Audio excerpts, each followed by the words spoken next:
In Lesson 2, we'll talk about the caption field property and the description of a field. The next property I'd like to talk about is the caption property. Let's click on Customer ID and then come down here to Caption. Now the caption shows up in two places. First, when you create a form, when you bring the field onto the form, the caption will be that label that's associated with the text box. The second place it shows up is as the column header when you're looking at it in table or query mode. Remember our customer form that we built in a previous class? Well, when you bring over these fields onto the form, this little label here, that's the caption property. So you can change the default text that comes across for that label. Also, when you open up your table in Datasheet view, there's the caption across the top.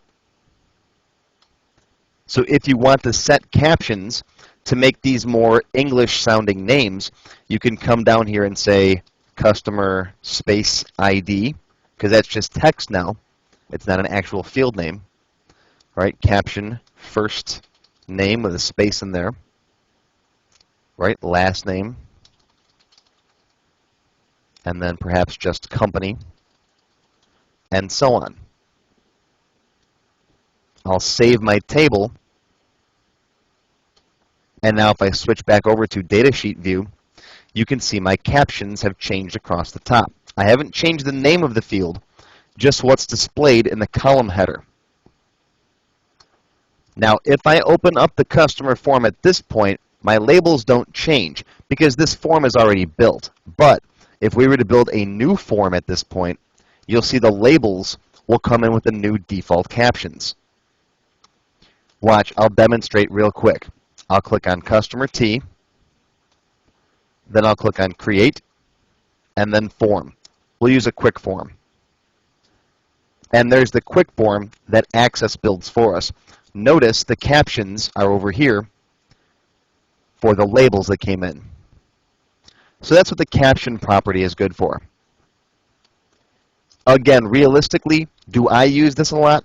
No, not really. But if you're the kind of person that likes to build lots of different reports and forms off your tables, and you don't want to have to keep coming in and changing your labels, that's a great property to use. I'll close this customer form because I don't want to save it. Save changes, I'll say no. Now don't confuse the caption property with the description over here. This description shows up in the status bar text at the very bottom of the window whenever you tab between the different fields in your form. For example, if for the customer ID I put in here, this number is automatically assigned, and then this is the customer's first name, and so on, I'll save my table, Control S, close it down, and once again, Customer T, create, quick form here. Now I'm in Layout view. Let's switch over to Form view, where we're actually entering data. And notice, I'm in the Customer ID field. Down here in the status bar on the very bottom, you can see the description text. And if I tab over to the first name field, you can see it says, this is the customer's first name. So that's what the description field is for. Don't confuse the caption property with the description that goes along with a field. The description is nice for explaining to a user what a difficult or misleading field name might be. For example, if you have a field called is active, what does that mean? Does the customer like to exercise, or are they an active customer? Maybe they've purchased something in the past year and they get our newsletter. That's the kind of thing you can explain in a description field.